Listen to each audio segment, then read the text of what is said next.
Hi guys, and welcome to the channel. Today we are going to be talking about the Sig Romeo5 red dot.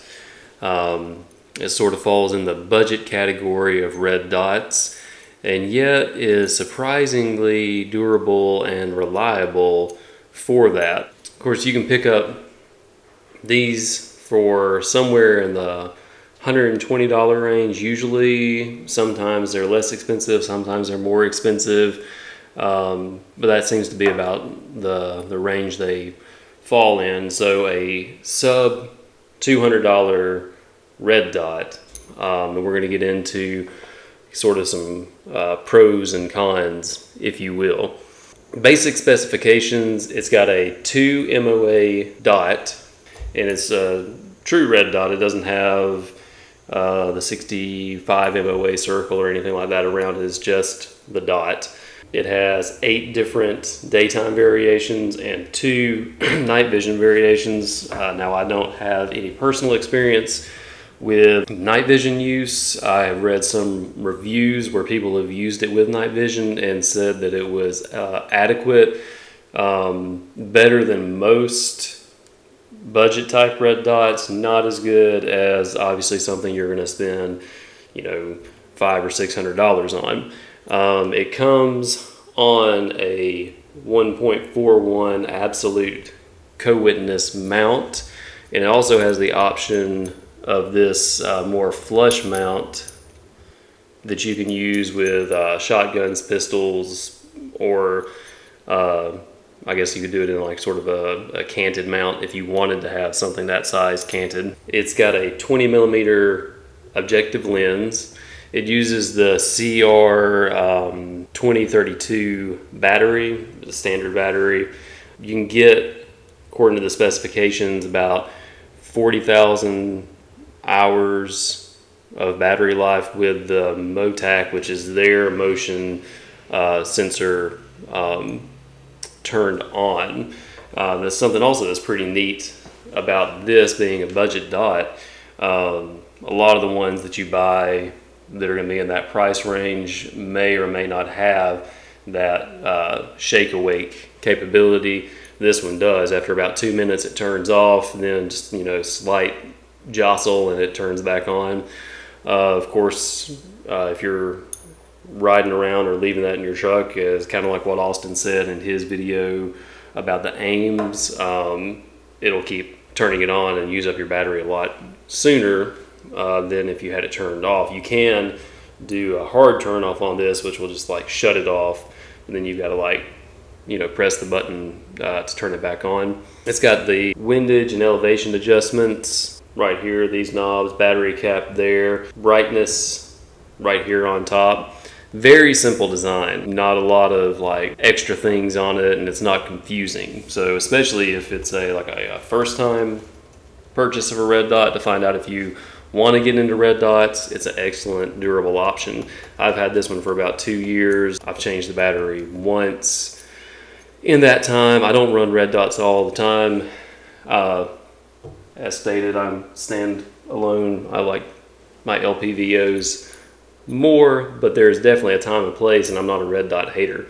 It's got the anti-reflective coating on the front. It's also anti-fog and waterproof. I guess we should probably say water resistant. Tested it, being submerged for 30 minutes in 1 meter of water. The footprint it uses is the Aimpoint micro mounting standard footprint.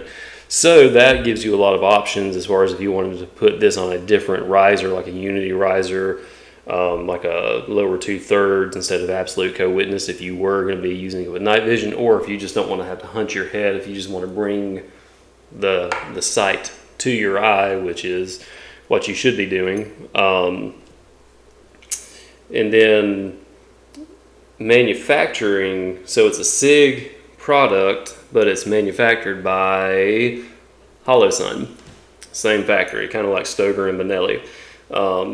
So you get the same quality really that you get out of a HoloSun type optic. This one 0 to 50 yards, That way, that's kind of like, you get a 50-yard zero, and then you know your holdovers, learn your rifle, and you're good out to 200 yards at least. I've not shot really past 200 yards with this one. I don't see any reason why you should have any trouble getting out and extending that range. So, all in all, a good optic. It is able to be magnified. Sig has their own magnifier to put behind it, but pretty much, as long as you get the heights correct and everything, you should be able to put your magnifier of choice behind it and have a good degree of clarity with this optic. Obviously, it's not going to be as good as, say, like a holographic optic, and you may still get some of that little bit of blurring as you magnify that dot. But overall, very solid from the reviews that I've read. Things I like about it: price point is great for a budget optic. I like the fact that it has the shake awake technology, or the MOTAC as Sig has coined. Simplicity of use. It holds zero very well. I've never had an issue with it, like the dot moving as I shoot it or whatever. I feel like it's a very versatile optic. I would prefer if the objective was a little bit larger. I feel like that would be just a little bit easier just to kind of like get your sight picture in there and stuff. But overall, 20 millimeters is not a bad objective lens. So it's made out of aircraft grade aluminum.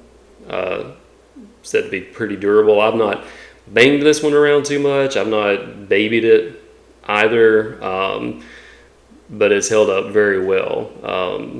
So far, most of the stuff I've seen from Sig, optics-wise, has been great. If it's being manufactured all in the Holosun factory, that would explain why, because I'm a big Holosun fanboy.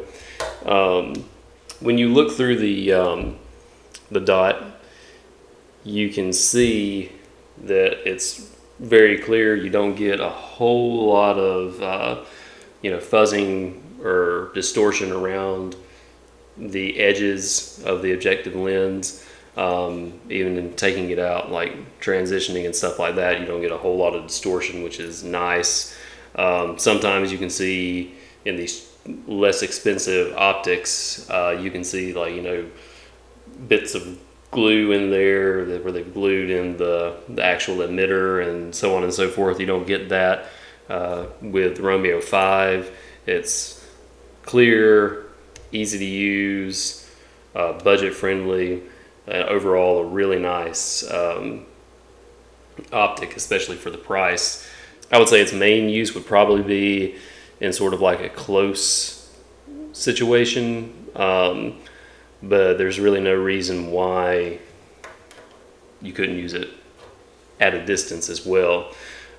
Weight is 5.1 ounces, I believe, so it's a relatively light dot, and that's with the battery and the 1.4 mount as well. So that's my hot take on the Sig Romeo5.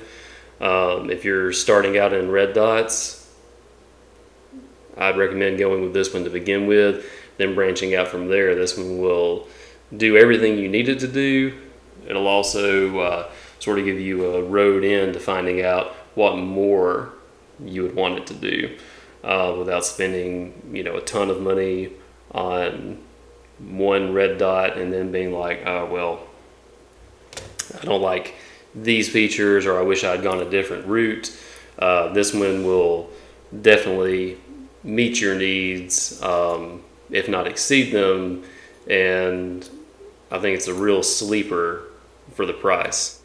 What you don't need to sleep on is liking and subscribing to the channel so that you don't miss out on any more reviews that we do on optics, firearms accessories, and gear, so that you can get the most out of your AR setup and be as prepared as possible as a citizen of this great nation.